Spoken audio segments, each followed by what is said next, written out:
Genèse chapitre 21. Salut, moi je m'appelle Lydia et aujourd'hui je vais lire un peu plus de la Bible en essayant de lire la Bible entière, chapitre après chapitre, jour par jour, jusqu'à la fin. Aujourd'hui je vais me concentrer sur Genèse chapitre 21. Alors allons-y.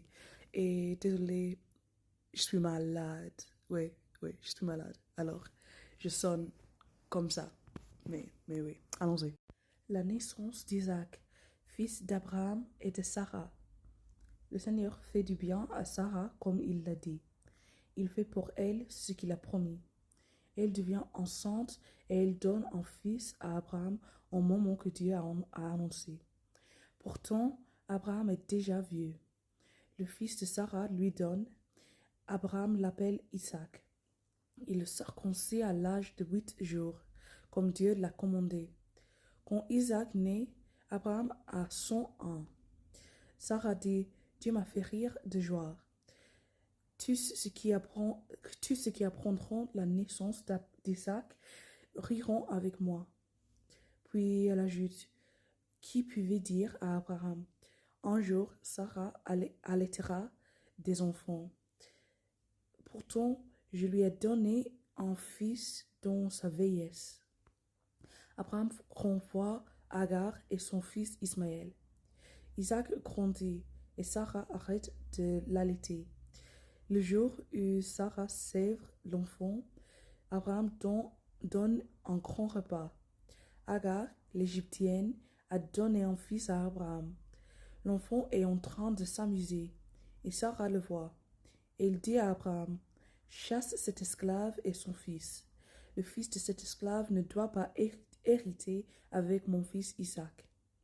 Abraham est vraiment triste d'entendre cela.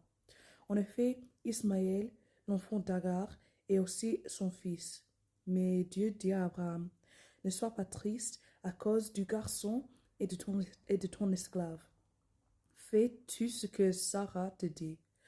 Les enfants et les enfants de leur enfant que je t'ai promis, tu les auras par Isaac.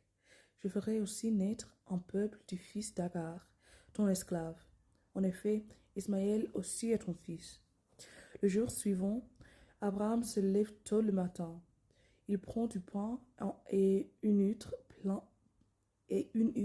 pleine d'eau. Il les donne à Agar. Il lui met l'enfant sur le dos et il la renvoie. Agar s'en va et elle se perd dans le désert de Beersheba.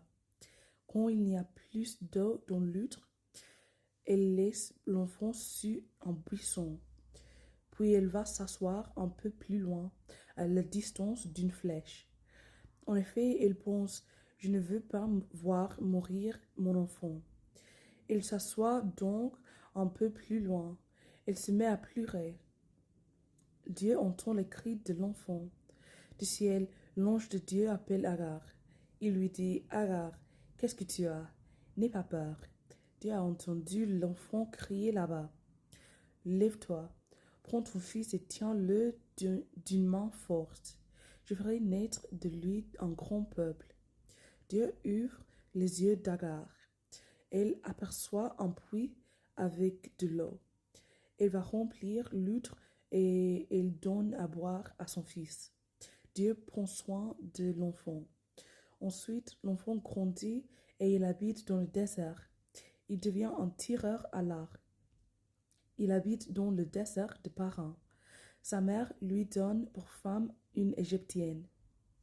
Abraham passe un accord avec Abimelech. À cette époque-là, Abimelech vient trouver Abraham avec Picol, le chef de son armée.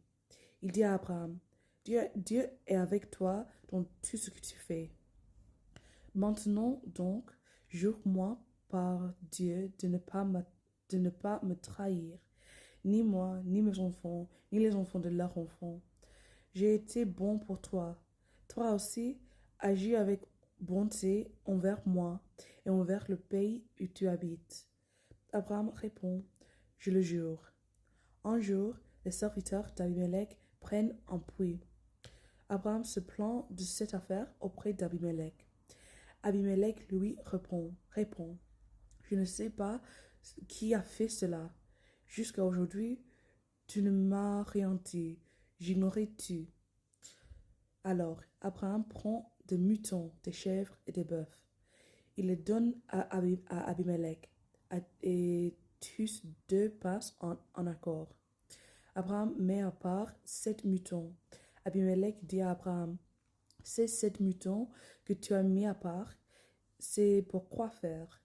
Abraham lui répond, ils sont pour toi. Ils te rappelleront que c'est bien moi qui ai creusé ces puits. Oh, ils te rappelleront que c'est bien moi qui ai creusé ce puits.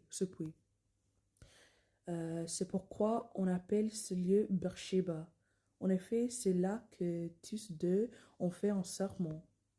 Ils passent donc en accord à Beersheba. Ensuite, Abimelech part avec Picol, le chef de son armée, et il retourne au pays des Philistins. À Beersheba, Abraham plante un arbre du désert, et il prie le Dieu de toujours en l'appelant Seigneur. Abraham reste longtemps dans le pays des Philistins. Alors, merci de m'avoir écouté aujourd'hui et de lire la Bible avec moi. Et aussi de supporter mon accent, ma prononciation, ma vélocité et mes erreurs. J'espère vous voir demain et ouais, que Dieu vous bénisse beaucoup aujourd'hui et demain. Salut!